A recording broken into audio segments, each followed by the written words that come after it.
Coming up on UGTV.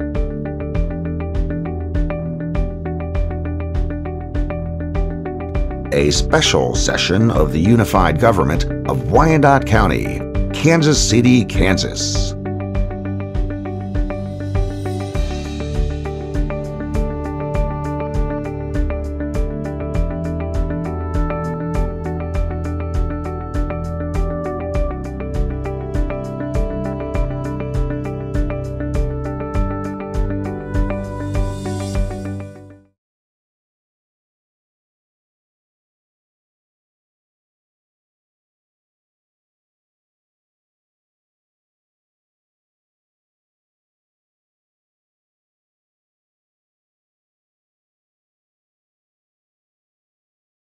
I ask the clerk to announce the meeting and call the roll.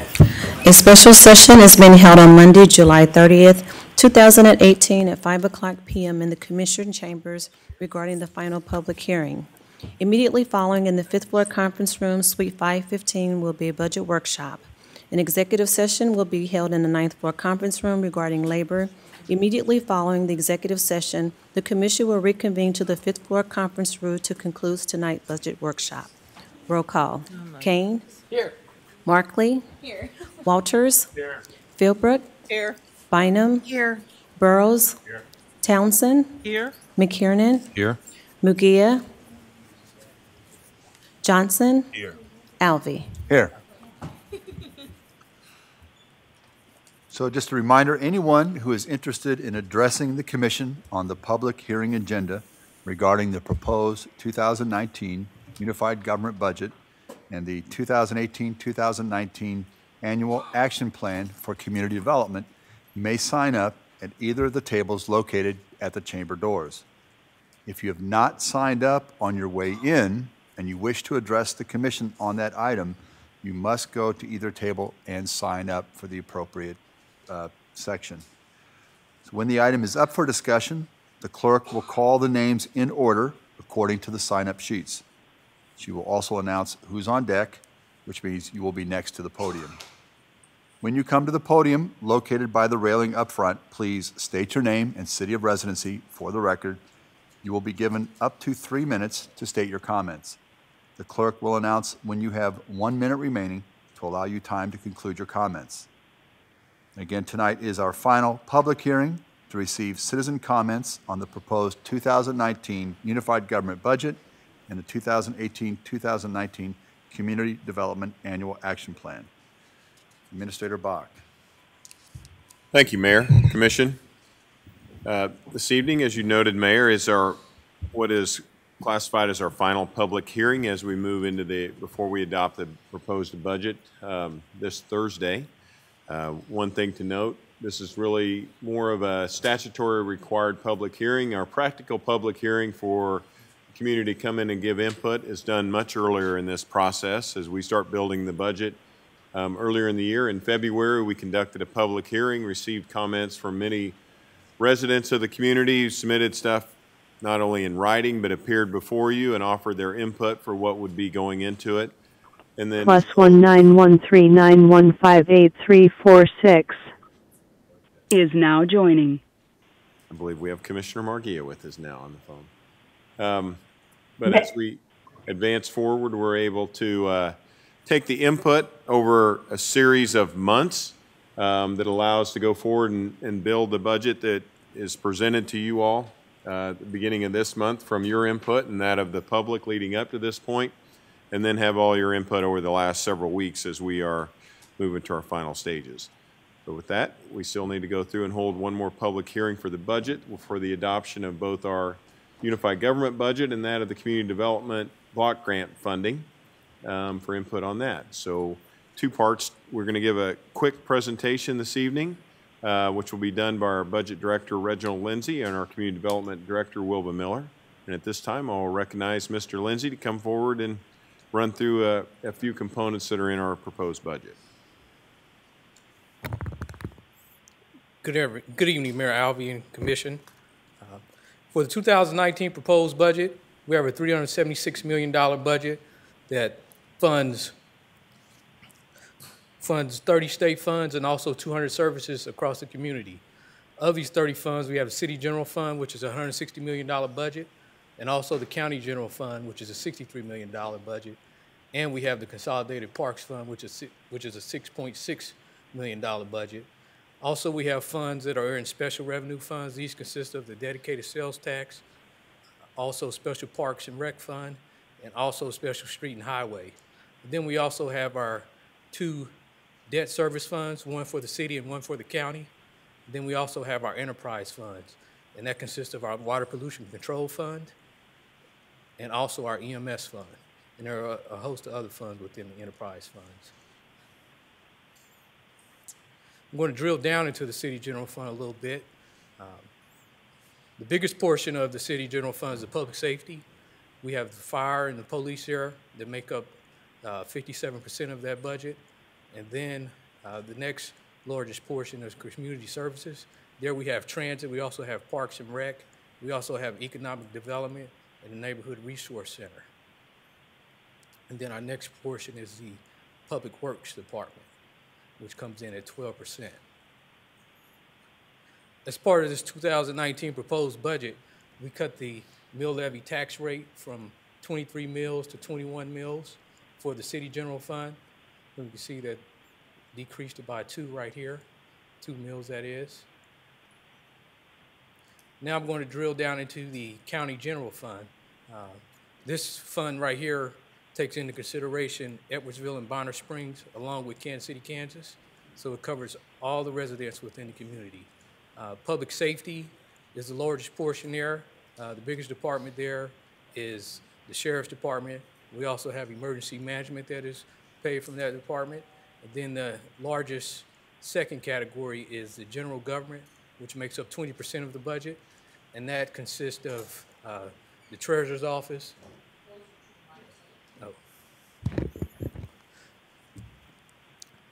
That consists of the Treasurer's Office, also legal, and also the Appraiser's Office. And the next largest within the County General Fund is Judicial Services, and that's where we pay for our district courts, also our district attorney, and also our community corrections. Now I'm going to turn it over to our Community Development Director, Wilbur Miller.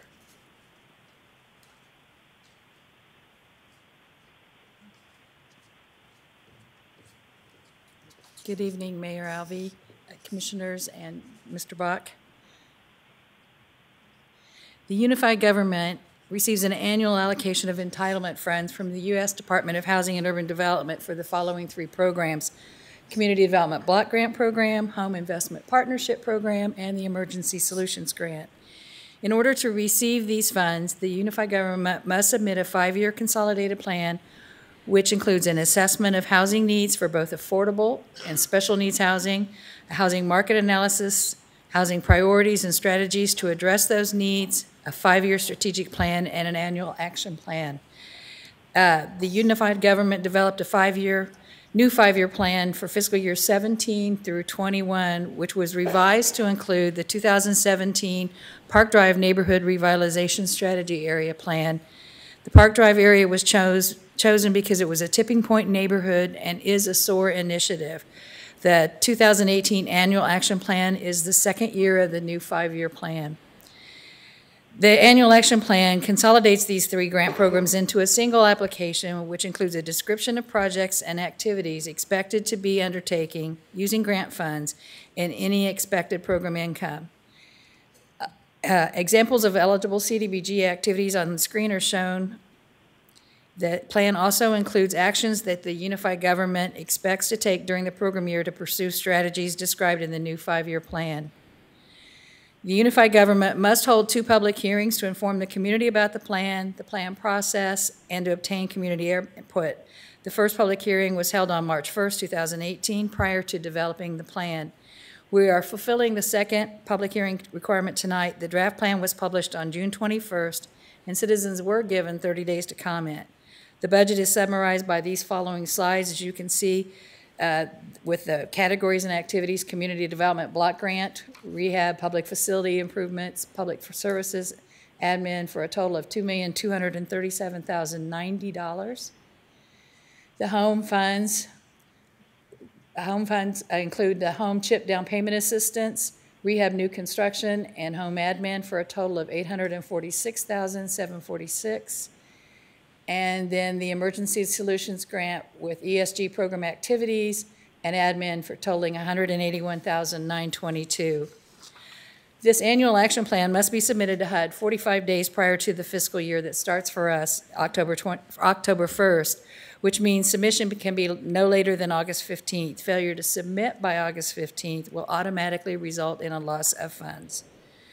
A resolution calling for the adoption of the 18 Annual Action Plan and attachments will be presented to the Commission for approval during the August 2nd, 2018 adoption of the Unified Government Budget. This concludes my portion of the presentation. Mayor, that concludes our presentation. I'd recommend you hold a public hearing. Thank you. I'll now open the public hearing. Before we take public comments, I'll ask Ms. Cobbins to read the statement governing this public hearing. We would like to welcome all present to this public meeting of the Unified Government of Wyandotte County, Kansas City, Kansas, regarding the Unified Government 2019 proposed budgets and the 2018 to 2019 the Annual Action Plan for Community Development. We appreciate the attendance of those people here this evening, and we recognize the importance of your views. We would, however, remind you that there are 5 individuals signed up to speak. Each person will be allowed 3 minutes to speak. Should you go to the 2-minute mark, I will announce that you have 1 minute remaining, and that will allow you time to wrap up your comments. As you come to the microphone, please state your name and city for the record, and on deck means that you will be next to the podium.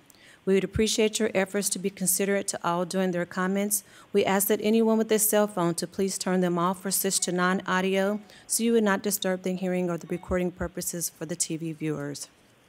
Marsha Rupp to the podium. Dan Welch will be on deck.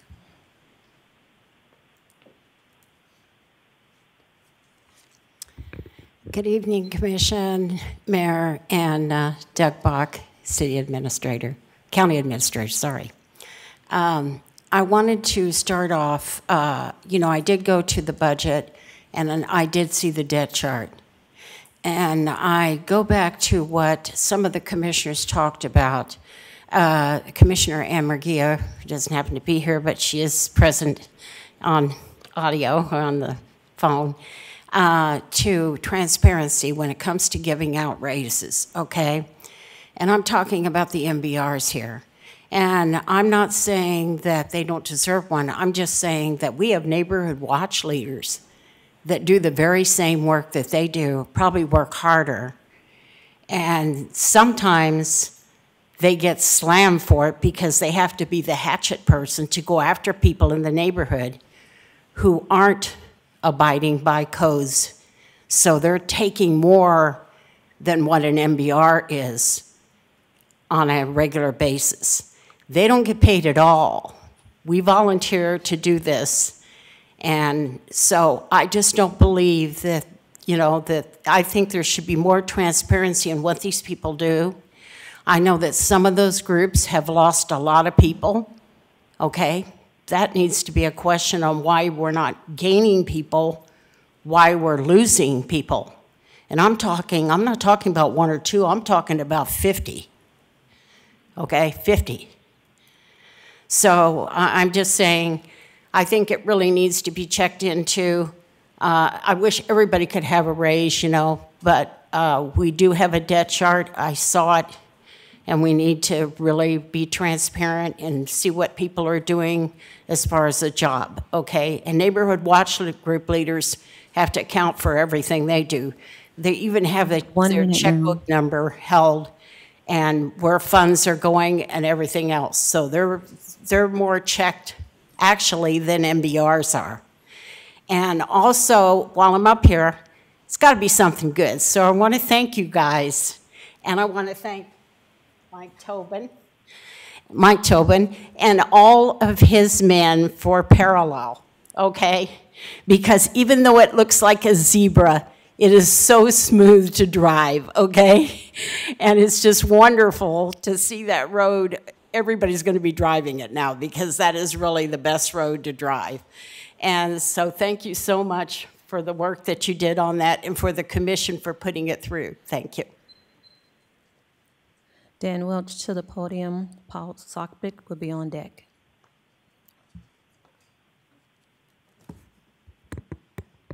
Name's Dan Welch, 6221 Armstrong. Commissioners, Mayor, Administrator, those who know me know I come to talk about parks.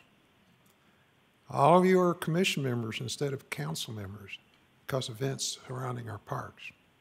Keep in mind that our current Parks Department was founded December 6th, 1910, under a commission form of government. Prior to that time, things were very different.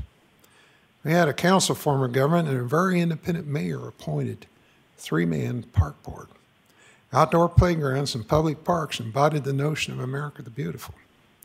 Our appointed park board was happy to oblige. We saw the arrival of Bethany, Bokee, Edgerton, Emerson, Heathwood, Clam, Northrop, Splitlogs, St. Margaret, and Waterway, as well as Garrett Place, Washington Boulevard Playground, and 13th Street Triangle as parks. Thousands of bond finance dollars were spent. Waterway Park cost at least $70,000, and Bethany Park cost at least $73,000. The estimated income from the park dedicated mill levy was $13,000 per year. In that era, record keeping was often confused and uncoordinated. For instance, the city treasurer, Lillian Adams, was indicted but later acquitted for cashing a forged check by park board clerk J.E. Connell. Now we have more knowledge and better tools to match bond financing to life expectancy of major projects. Yes, bond financing brought us many key parks, but paying off those bonds caused a major government change and a tremendous lag in advancing city improvements. Paul Sockbick to the podium. Claudine Sanders will be on deck. Good evening. My name is Paul Soptic. I live at 65 South 24th Street. I want to talk to you about the conviction integrity unit that the district attorney is proposing. I've worked in this city to make it a better place to live for over 25 years. That includes 3 district attorneys, 4 sheriffs, and 7 chiefs of police. And every one of these folk have had justice and safety in mind. They put a lot of bad guys in jail and took them away from the city to make the city better to live in. But if there's one that gets through, one innocent that gets put away in jail, that's where this integrity unit, I believe, comes into play, and hopefully nothing happens like that. But if it does, I think this integrity unit would be helpful to speed the process to get that individual back out of the jail. So I'd hope you'd fund that integrity unit for the district attorney. Claudine Sanders to the podium, and Charlie will be on deck, and that's our last one. Claudine Sanders, resident of Kansas City, Kansas. Thank you for allowing me some time. I am here. I'm sorry, Ms. Sanders. Can you actually give us the address? 8309 Isabel. Thank you. Thanks. I am here tonight as a member of the District Attorney's Community Liaison Board. I wanted to express to the Commission my willingness to be one of the volunteers for the Conviction Integrity Unit. As on a personal level, I live, work, and serve in Wyandotte County, and at my job, if I make a mistake in charging a customer, they have ways and means to come and have me correct that mistake. My mistakes cost money. The mistakes that might have been made in the past due to the different levels of prosecutorial misconduct, et cetera, that he had given in his PowerPoint, those cost people freedom, not just money. So I would hope that you would go ahead and fund his program. Thank you. Charlie to the podium.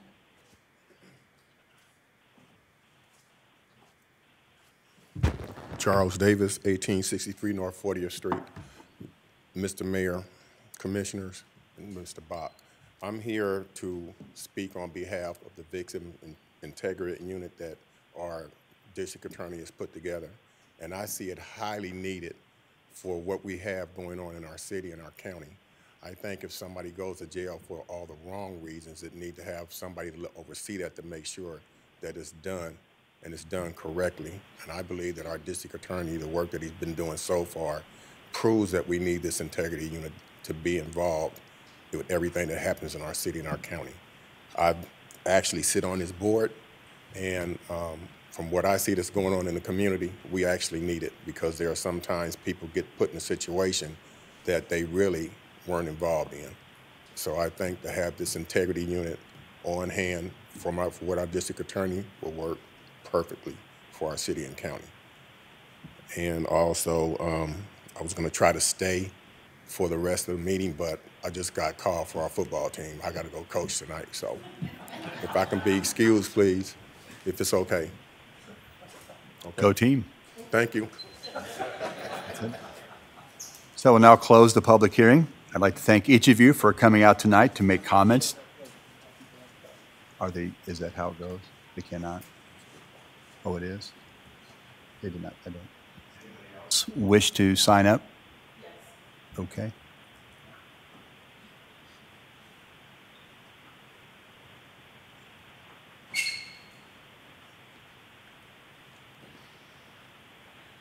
Hello, good evening, everybody. Thank you for your service to our community. Name and address, please. My name is Janice Witt, W-I-T-T.